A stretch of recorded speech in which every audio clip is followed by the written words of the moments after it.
an earlier program I showed how to use if and else tests.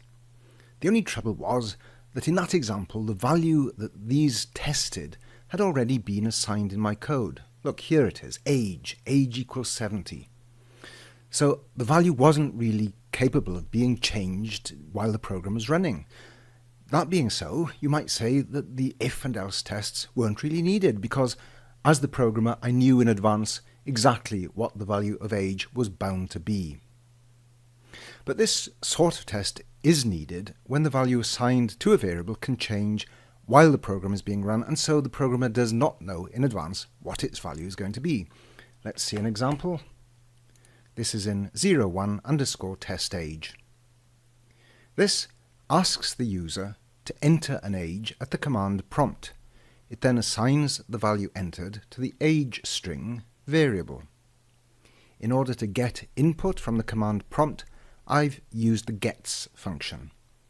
This gets the text that's entered at the prompt and it assigns it to the variable between parentheses.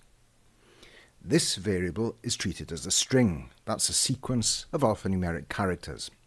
In this case, my variable age string has been declared as an array of 10 characters.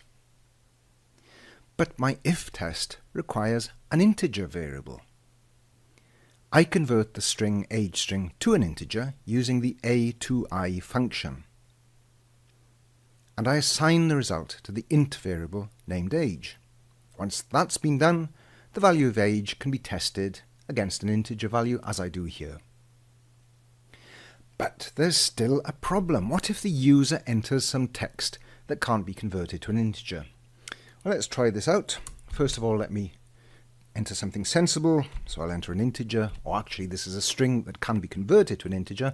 It's a string containing the characters 5 and 0, and a_to_I converts that to the integer 50, and it does the calculation and it determines my bonus. Now let's enter something that can't be converted to an integer. Maybe I enter a string FIFTY for the value 50. Well, a_to_I can't deal with that. It doesn't know what that is supposed to represent. And look, this is the result. So when a_to_I tries to convert anything that it can't turn into an integer, it fails.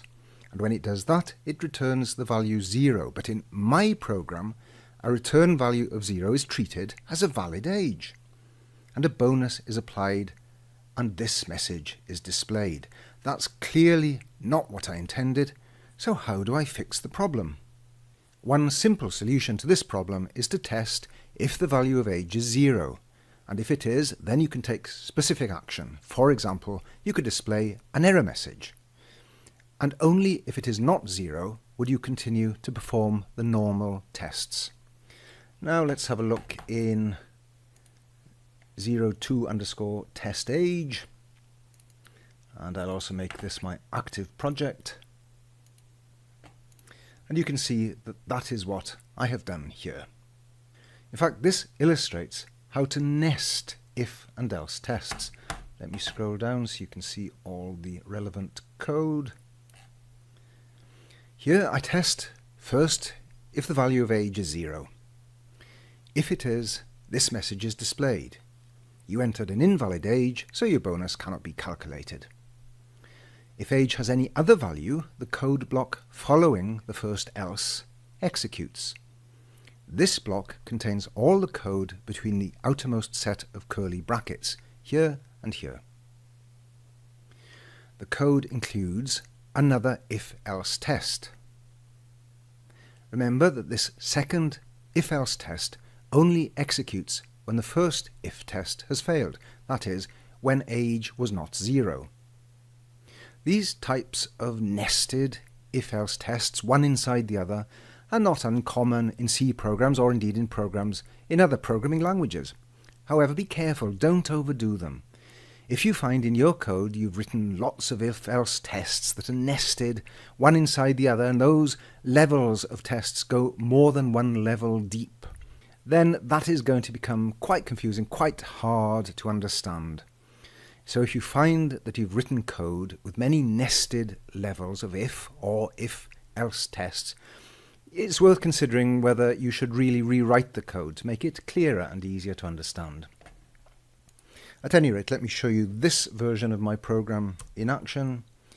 So remember, age will be 0 if I try to convert a string that cannot be converted to an integer. Let's try that first. Run it. I will enter again 50, which caused a problem in the previous version. But this time I get a sensible error message. It tells me this is an invalid age. The program can't use it, so the bonus cannot be calculated. Let's try an age greater than 45 to match this test here. And this time the bonus is calculated, so the first part of the test, the if up here, has evaluated to false because age is not equal to 0. Then the else part is executed. Then this if test down here runs and it determines that the age is greater than 45. Okay, so that's a very simple example of using multiple tests, using if-else to solve this particular problem of an error condition occurring when I try to convert a string into an integer.